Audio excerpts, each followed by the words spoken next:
Welcome to another episode of Business Savvy Sundays. It's me, Eulica Kimber, CPA, MBA, and Business Growth Consultant. I'm so excited to have you here. This weekly time with you has really been a blessing to be able to give you some of the nuggets that I have. There's so many times during the week I'm like, oh, I have to let the people know this week. So I'm glad. It's always a pleasure for me to get to this point to be able to share with you. We're still talking about our theme of the chaos, the cost of chaos in your business. And we all have a little bit of chaos. If you can see this desk, there's a little bit of chaos. So I don't want you to think that I'm not practicing what I'm preaching, that I'm holding you to an unrealistic ideal. It is not true. As entrepreneurs, we're always busy, always going to and fro. But when I talk about the cost of chaos in your business, I'm trying to stress to you the need to create systems, processes, habits that make your business more organized and make us as entrepreneurs a little less crazy.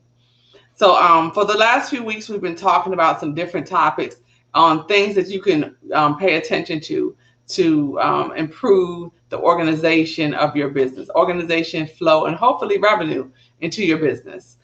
This week, I want to talk about you. Yes, you. So we're talking about a lack of focus. So I find sometimes that people believe the hustle has to be 50 million business ventures at once. It might that's exaggerating, but people are doing a lot of unrelated activities. Sometimes just because they see somebody else doing it and they jump on it, they haven't evaluated to see if it's a good fit for them or if it even makes sense. But many times our revenue, our businesses suffer because of a lack of attention. And as an entrepreneur, like me, I'm mainly a solo person in my business. I do have people that I contract with to help me to support for different services, but mainly it's me. So I can't do 50 million things. I cannot. And I see a lot of businesses suffering when I meet them for consultation. And sometimes my suggestion is, so which business are we going to focus on? Because there are only 24 hours in a day. You have a family, you have other obligations. And so sometimes your business will improve just because you focus. But I want to give you some points about the lack of focus and lost revenue. So number one, like I said, having too many business ventures at once costs you. One, because it costs you time. It costs you customer service.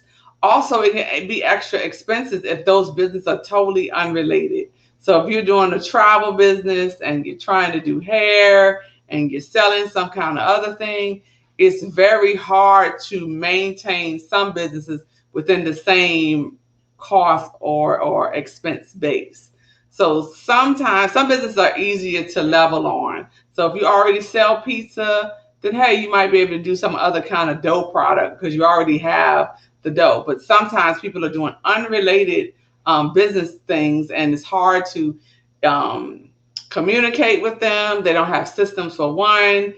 They're running back and forth. They don't know who they're calling back. It's just a lot. Number two is too many groups of customers with wide ranging needs. And I've suffered from this in my business where I tried to be everything to everyone. I tried to do the taxes. I tried to do the business plan. I tried to do financial statements. I tried to do audits. It is too much to be everything to everyone. As an entrepreneur, all money is not good money. So sometimes you have to take a step back, figure out what thing am I going to focus on and who do I serve. Every client is not your client. My coach, my business coach, Charlotte Mitchell, that was one of the first things she shared with me when we met.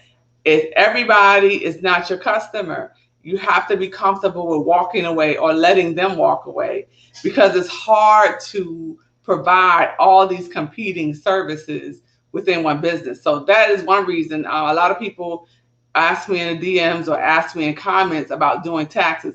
I do not do tax. I do not do tax preparation. One, because that's another whole function and activity and attention that takes me away from another lane of business that is actually more enjoyable for me and more profitable for me because I enjoy doing it.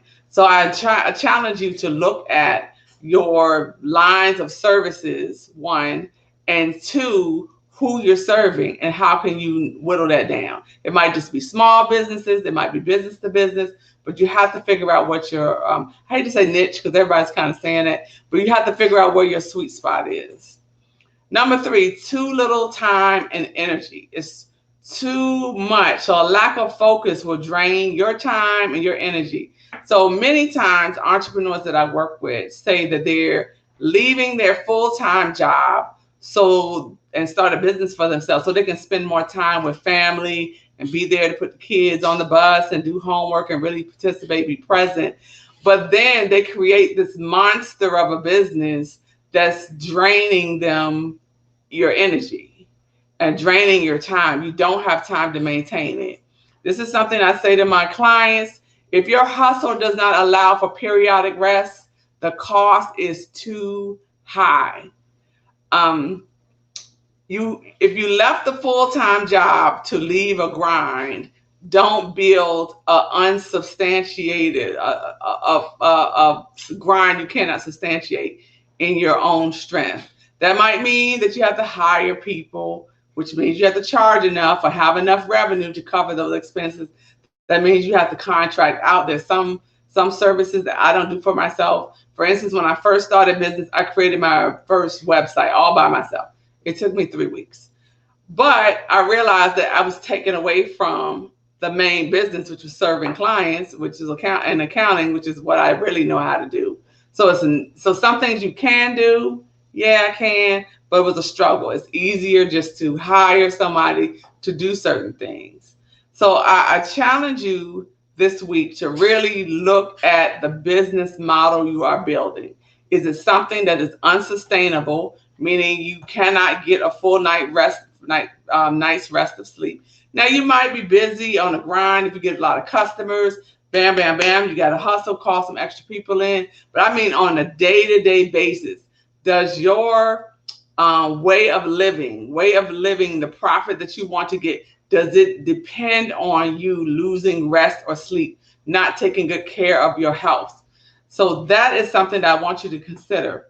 I also have a book recommendation this week. So I'm going to scoot over so I can put it on the screen. But there's a book it's called The Pumpkin Plan by MICHALOWICZ. It is very, very good. And it talks about some of those principles. And I'm going to put the picture up so you can see that's why I'm scooting over.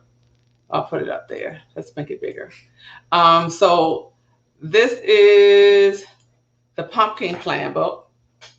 So you can recognize the cover. I don't have any relationship with the company, but I just wanted you to see it so you can order it. But it's a simple strategy to grow a remarkable business in any field. And what he talks about, some of the principles that I've talked about today, about how to focus on a specific function, a niche that you're good at. If you think about the major companies in our country, if you think about Nike, one thing comes to mind. When you think about Buick, one thing comes to mind. Toyota, Apple, they might sell multiple things, but really one product instantly comes to mind. And that's what they're good at. So I think sometimes as entrepreneurs, even in my one-on-one consultations, I think it's sometimes confusion as to why we keep talking about these Fortune 500 companies that are successful, because there's only one way to do business. There's not a big business way and a little business way. No, they're showing you that when you focus and get good at a craft and the demand and customers learn about it, you learn about your customers, you go to meet them, you serve their needs and excellence, you improve your product, you listen to them, profits will come. So I think that even as we're going through society, even in your day-to-day activity, pay attention to the stores you visit and the websites you visit. That there are principles there of focus that I want you to take into your own thing. So back to our original principle of this week about the cost of chaos is that a lack of focus equals lack of revenue. And I love you. I know that you're great. I know you're smart and you got this hustle and swag, but you cannot do it all. You cannot do it all. And I want this prosperity that we're finding as we're building our entrepreneurial empires. I want us to have rest and quality of life, that our children know who we are and we're playing on a day, not just on vacation. Vacation is once or twice a year, periodically, but I mean every day, that you are participating in the household and you're rested and you're not grumpy. Those are the kind of businesses that we're trying to build. So I'm excited that we've completed another wonderful episode of Business Savvy Sundays. I want you to talk about in the comments a struggle that you've had in your business related to a lack of focus, how you found your niche market, who is your niche market, and how that affected and streamlined even the accounting, the revenue, and the profit of your business. So if you have a good news story, we want to hear it. If you have a not so good story, we want to hear it. Share. We're all family here. So I thank you for another episode, and I'm so glad that we're taking this journey together. Me leading you, but also me being an entrepreneur, practicing what I preach, and also learning to focus. So I'm thankful that you tuned in again. And again, if you have any future suggestions for topics, or if you have questions that you want answered, or you want us to just to have a guest or someone, come on in. We're here. Just inbox us, send us a message, and we'll get back to you. I thank you again for tuning in, and have a great and prosperous week.